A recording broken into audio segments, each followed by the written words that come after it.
निर्वासित बांग्लादेशी लेखिका तस्लीमा नसरीन ने पहलगाम आतंकवादी हमले और 2016 में ढाका में हुए आतंकवादी हमले के बीच समानताएं गिनाते हुए रविवार को कहा कि जब तक इस्लाम है आतंकवाद रहेगा।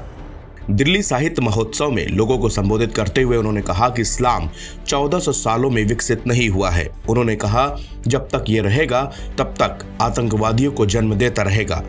2016 के ढाका हमले में मुसलमानों को इसलिए मार दिया गया क्योंकि वो कलमा नहीं पढ़ पाए थे। तब आस्था को तर्क और मानवता पर हावी होने दिया जाता है तो यही होता है। जम्मू कश्मीर के पहलगाम में एक पर्यटन स्थल पर 22 अप्रैल को आतंकवादियों ने 26 लोगों की गोली मारकर हत्या कर दी थी, जिसमें से अधिकतर टूरिस्ट थे।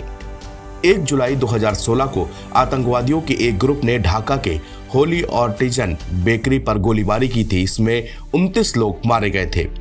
पहलगाम हमले के जीवित बचे कुछ लोगों ने और प्रत्यक्षदर्शियों ने दावा किया कि हमलावरों ने पहले तो कलमा पढ़ने के लिए कहा और ऐसा ना करने वालों को गोली मार दी। नसरीन ने कहा कि जब तक इस्लाम रहेगा आतंकवाद बना रहेगा। नसरीन ने कहा यूरोप में चर्च म्यूजियम में बदल गए, लेकिन मुसलमान हर जगह मस्जिद बनाने में ही व्यस्त है। हजारों मस्जिदें हैं, फिर भी वो और मस्जिदें बनाना चाहते हैं। वो जिहादी पैदा करते हैं। मदरसे नहीं होने चाहिए। बच्चों को सभी किताबें पढ़नी चाहिए, सिर्फ एक नहीं। ईश निंदा के आरोपों के बाद नसरीन 1994 में स्वीडन, अमेरिका और भारत में निर्वासित जिंदगी जी रही हैं।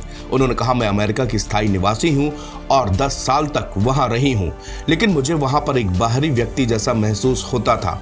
कोलकाता आने के बाद मुझे बिल्कुल घर जैसा महसूस हुआ।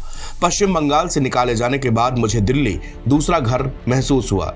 इस देश ने मुझे वो अपनापन दिया है जो मेरा अपना देश नहीं दे सकता था। नसरीन ने कहा, मुझे भारत से मोहब्बत है, यह घर जैसा लगता है। बांग्लादेश के हालात पर उन्होंने कहा कि वहां की महिलाएं आज भी बुनियादी अधिकारों से वंचित हैं। उन्होंने भारत सहित सभी सभ्य देशों में यूनिफॉर्म सिविल कोड लागू करने की मांग की और कहा कि अधिकार धार्मिक नहीं मानवीय होने चाहिए।